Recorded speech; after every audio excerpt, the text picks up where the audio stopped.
kind of you'll probably look to see. I'm a bit disloyal or Lallana start. You're disloyal. Why? Yeah, I'm just one game, and I feel harsh for saying it. But is it time to start scaling down the Liverpool players in my team? I've been sticking with 3 of them in the 2 defenders, Trent and Robertson, get me a lot of clean sheets. But is it too much over reliance? And we saw that this week. Should I scale back a bit? Not on Alexander-Arnold, but if you had Van Dijk and or Gomez, then I would say yes. I'm a bit 50-50 on Robertson because again he still kind of provides assists. I wouldn't get rid of Alexander-Arnold. Actually if you had to kind of free up some money, I would just make the call between, if you had like Salah and Mane in your team, just cut one of them. I really would. So what's your prediction for the score? I think it's going to be a high scoring game. I'm going to go 4-0. 4-0? 4-0. Wow, Liverpool. That'd be tasty. I'd like to see that, and I don't disagree with you, to be honest. The next game of the weekend I think looks really tasty. Arsenal West Ham. London Derby. London Derby indeed at the Emirates. I was just looking there. Arsenal, they've had so many draws lately, but they're actually unbeaten this year in the Premier League, if I make it right. January. Yeah. Oh, wow. And the last time they got beat was on December 29th when Chelsea beat them narrowly 2-1. So they're actually on a pretty strong run. Difficult to break down. Arteta is proven to be, the right choice for Arsenal. It's looking like early signs. Exactly. I think where it gets difficult is what players really stand out, and it's really just Aubameyang, right? He's been absolutely fantastic, banging them in. He's joint top goal scorer still, if I'm not mistaken. Yep. He is quite expensive though. Do you think he's worth the price point? The 5th most expensive player in the game? I think he is now because we're talking about Vardy a lot, right? And I think a lot of people will be doing the automatic switch. As soon as they saw Vardy was injured, I think an automatic switch would have been Aubameyang. I don't think at that price point, I don't think there's much competition unless you're looking at players like Jimenez and the like of Jota and so on and so forth. But I think a lot of people are going to be putting their money on Aubameyang for sure, especially at home at the Emirates. And we saw 2, and also Arsenal, they'll be well rested. They didn't have a game this weekend, alluding to the fact that they did get knocked out, but they were resting because of the EFL Cup that Leicester were playing in, so they didn't get Villa were playing in, so they didn't get to play them. Do you think Pepe's worth a shout? 2 weeks ago he got 17 points. I mean, my thoughts on Pepe. I still don't think he can shoot, but that will come back to bite me against West Ham, I'm sure. He's not massively scoring though, to be honest. I mean, yes, apart from the kind of the 17 points he got 5 points this game week as well. Too much of a gamble. And what's his price point again? He's 9.2 million, only selected by 3.7% though, so it is an aspect you could differentiate yourself with, so possibly in there. On the West Ham side, great result for you guys at the weekend. You look back on fire.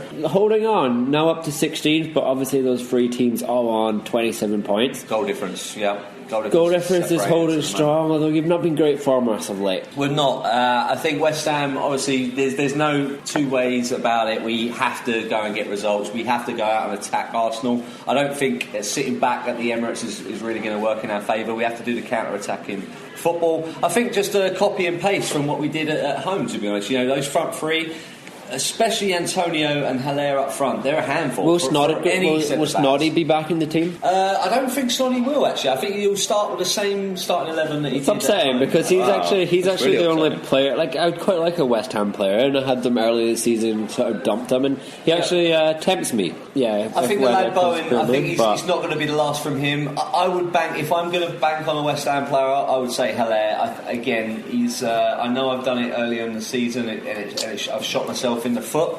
In this type of game, a physical presence up front I think will really help the Hammers, and I'm not saying we're going to go out and win the game, but I think it'll be a close contest. I'm going to go for a close contest indeed for the first half, 1-1 at half time, and then I think Arsenal will edge it probably 3-1 by the end of the game, so 3-1 is my shout there. What about you, Captain? What game tickles your fancy this weekend? Probably the Spurs-Burnley game. I'll be watching that. We'll be in the pub at 6:30 for the other games. Yeah, bloody hell. Yeah, we can go down the cock and ball. The cock and ball. I hope I don't get woken up with something protruding into my back. Well, I can't guarantee that, mate. I'm sorry. So what do you think then, mate? Do you think, because obviously Pope in goal for Burnley, we were talking about in part 1, has been absolutely solid for Burnley, and so is their defence, to be quite frank. Do you think Spurs will nick a result here away from home as well? I can't see it. It's just, it's just a rocky road for Spurs at the moment. If you look at the points as well, I think Son has got the most points at the moment, and then Dele Alli, has I don't know if he's just got a few more points than Kane. And how long's Kane been out for? Do you know what I mean? It's just, you don't really want a Spurs player in your FPL squad, to be quite honest. What about the new lad, though, Bergwijn? Yeah, he's looking promising. Got another goal at the weekend. He looks like a bit of a bright spark in that midfield, as well as Ali. You know, he got an assist as well at the weekend. I think I've mentioned Ali before, in the fact that, you know, he can make such a difference to a game, and he can be like that for a good run of weeks. But if he's just not in the mood, it's just so difficult to get him motivated and get him in playing like, you know, how we remember Ali playing. Burnley, we should really nip a result. Like, you know, there's no reason that we shouldn't, but unfortunately the way with the players that we've got out, Eriksen, Kane, Son, we're relying on people players that are just not up to that standard, and I think it'd be a close game. I think it could be a humdinger. If Gazza's in goal as well, it could be like 2-0 to Burnley. You think 2-0 Burnley? I reckon I don't think 2-0. I think like maybe 1-0 Burnley. Okay. Disappointing and depressing from Spurs there. I actually see them doing it. I don't know why. Yeah, they were sloppy at the back, and they have been. They're weird. They're either super defensive and they just shoot it up and it's a boring game, or they're sloppy. Classic Mourinho, isn't it? Yeah, there's sort of no in between. He's trying to recreate what he did at Chelsea, but he just. Bergwijn's not actually bad value. $7.5 million. It's actually not that expensive, and right? He starts the games as well. And only 2.1% of people have him in your team. Get 7 points this week. He's a differential. 2 points in each of the 2 weeks before that, and then 10 in his first game. So possibly some value in there. Yep. What does that bring us on to next? So Wolves Brighton we have at the weekend. I think this is going to be a good game. I think this has got Wolves written all over it. I think we were just talking about Jimenez, Jota, obviously Traore was back in the starting 11 as well. It's actually difficult for them to pick the player that's going to do it. Yes. Like I had Traore instead of Jimenez, and it really messed me up this weekend. So, you know, they've got that depth. And that's, you got the geezer on the bench as well, Neto, and he's been brilliant the second half of the season, so he can always start and displace one of those three as well. Obviously, I think Jimenez is always a guaranteed starter, so he's safe with him. The difference with Wolves the last 3 or 4 weeks is they're starting to actually bang the goals in, whereas I think the first half of the season it was always a 1-0. So then you'd never really want to bank on your Wolves players. You could probably bank on them more for your defensive players, and obviously we now know that their wing backs are getting on the score sheet as well and getting those assists. But yeah, I was going to say Doe is like I think it's 5 assists, 4 goals. Yeah, he's been brilliant the last 6 weeks or so. It's been amazing, and Yota's like 3 assists, 6 goals. You definitely want to. They seem to be on a roll at the moment. Like it looks like the old Wolves from last season, and I'm hoping it's going to continue. It'd be good to see them kind of moving on up. Yeah, they're pushing. I think they could be pushing for that top 4 spot. I mean, it's a bit of an outside chance, but you know, the likes of Man United, we were saying. Obviously, you were referencing Spurs, captain. You know, they're just not doing it. They keep bottling it. You know, every other week they're just not consistent enough. Whereas Wolves are a pretty consistent team, probably one of the most consistent teams in the Premier League in the last 6 weeks or so. So I would definitely bang on Wolves, at home at the Molineux ground, getting a result against Brighton. Brighton obviously could get slipped back into trouble. They're only a point ahead, really, in front of those 3 teams that are on 27 points. So it could be they could be dragged back into a relegation scrap. So we'll see. You've got to also just quickly check out the fact that they're still in the Europa League. They are. So, that's a good point. So you got there's going to be a few changes. I should imagine they're going to save a few players for that. So Neil Van Dijk, have you got another game that takes? Yeah. Well, I mean, I'm going to go to the Sunday game and an early kickoff for those of us in the US. But Chelsea-Everton. I think, Everton played well against Man U. Unlucky by VAR not to win the game in the dying moments. Chelsea are just so hot and cold. And even at home, they've got a poor defence that we spoke about earlier. And you've got kind of players like Calvert-Lewin and Richarlison who are on form. Calvert-Lewin is on fire. So to be honest, it's kind of like... I don't know if Everton are going to win. I don't know. Actually, you know what? I hate to say it because I hate seeing Everton win, but I think kind of they could actually nick a win. Yeah, it's probably going to be close, but I reckon this could be a 2-1 to Everton.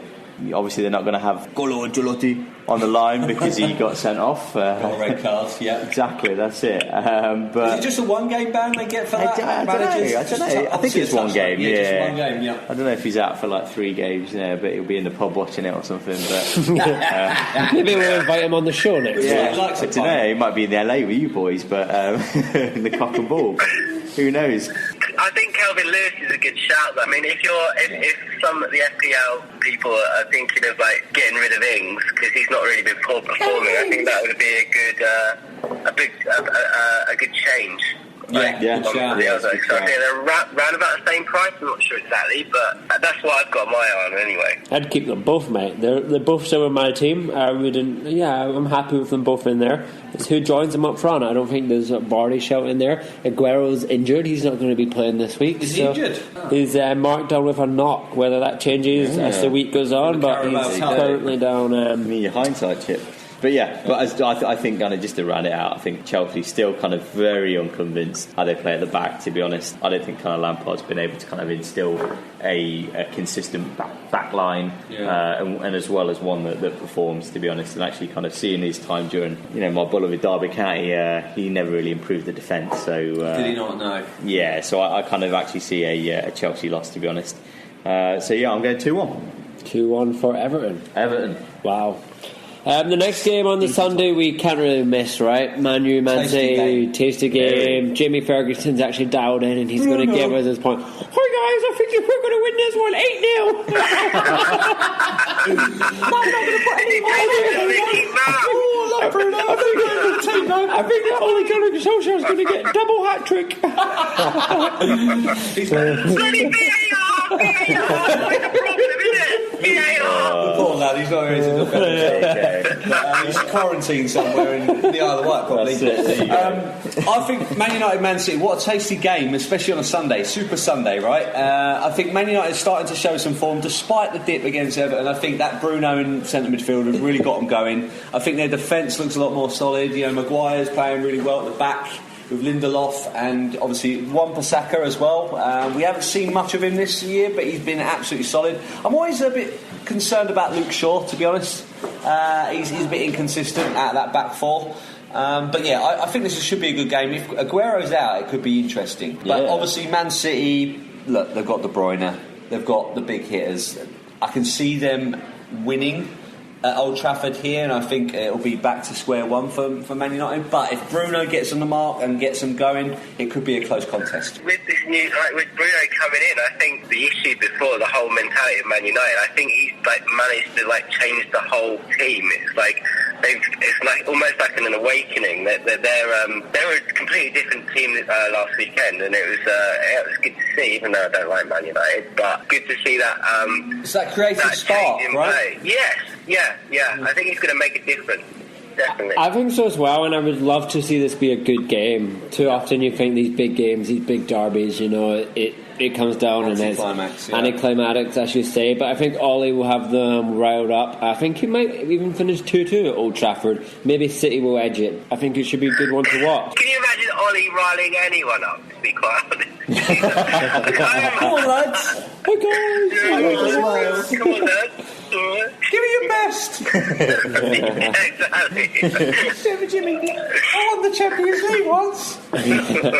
Another tasty game this weekend is Monday Night Football. A bit of MNF, and we've got a game that it'll be difficult to call. Leicester v Aston Villa. Two teams out of form, right? Yeah, exactly. Leicester haven't won in 5. Last time they won was against West Ham on the 22nd of January. They had a convincing 4-1 win then. Yep. And since then they've been very lacklustre. No one's really know where it's coming from. There's nothing firing for them. Maddison's kind of dipped in form as well, and he was kind of the engine in that team. Will Vardy be back, and with people selling him off, does that provide value for getting him in your team? I think this is a banana skin. I think the whole thing about getting Vardy out, I think a lot of people will, but I'm really worried that A lot of people have FOMO though, right? And they just don't like if he does it and he gets 2 or 3 goals, everyone will be kicking themselves. Yeah, exactly. And I think that's what we're worried, and that could really make or break your mini leagues. If you're going to bank on Vardy coming back into the team, I guess we need to hold out to the team news midweek and look at the Friday press conferences as well to really determine. And I think Villa get to the stage of the season they can't leave anything in the tank now, right? No, they need to. They're unlucky they need to in the get on. Carabao Cup. They finished 2-1 there. Now they're back